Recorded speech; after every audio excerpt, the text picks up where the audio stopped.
Channel सागर भक्तिमाला में आपका स्वागत है। महाभारत और भगवान श्री कृष्ण से जुड़े कई किस्से हैं जिनके बारे में लोग जानना चाहते हैं। इसमें एक किस्सा श्री कृष्ण और शिशुपाल का रिश्ता भी है। शिशुपाल भगवान श्री कृष्ण की बुआ का बेटा था। जन्म के समय शिशुपाल की 3 आंखें और 4 हाथ थे, जिसे देखकर उनकी माता व पिता चिंता में पड़ गए और बच्चे को त्यागने का फैसला किया।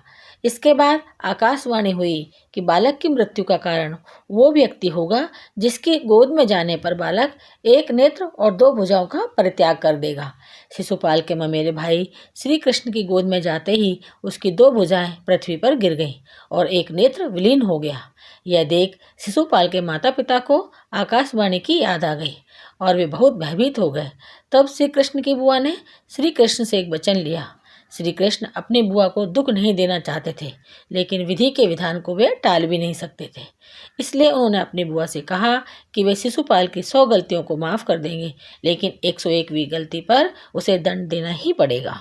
बड़े होने पर शिशुपाल रुक्मणी से विवाह करना चाहता था, लेकिन रुक्मणी भगवान श्री कृष्ण से प्रेम करती थी और उनसे ही विवाह करना चाहती थी। लेकिन रुक्मणी के भाई राजकुमार रुक्मी को यह रिश्ता मंजूर नहीं था। तब भगवान श्री कृष्ण रुक्मणी को महल से लेकर आ गए थे। इसी बात से शिशुपाल भगवान श्री कृष्ण को शत्रु मानने लगा था। इसी शत्रुता के कारण जब युधिष्ठिर को युवराज घोषित किया और राजसूय यज्ञ का आयोजन किया गया, तो सभी रिश्तेदारों और प्रतापी राजाओं को भी बुलाया गया। इस मौके पर वासुदेव, श्री कृष्ण और शिशुपाल को भी आमंत्रित किया गया। यहीं पर शिशुपाल का सामना भगवान श्री कृष्ण से हो जाता है। भगवान श्री कृष्ण का युधिष्ठिर आदर सत्कार करते हैं। यह बात शिशुपाल को पसंद नहीं आई और सभी के सामने भगवान श्री कृष्ण को बुरा भला कहने लगा। भगवान श्री कृष्ण शांत मन से आयोजन को देखने लगे, लेकिन शिशुपाल लगातार अपमान करने लगा, उन्हें अपशब्द बोलने लगा। श्री कृष्ण वचन से बंधे थे, इसलिए वे शिशुपाल की गलतियों को सहन करते रहे।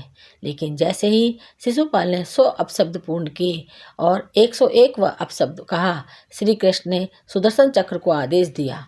एक पल में ही शिशुपाल की गर्दन धड़ से अलग कर दी।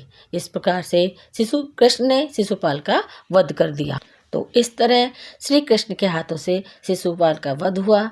मेरे चैनल को सब्सक्राइब जरूर करें। धन्यवाद।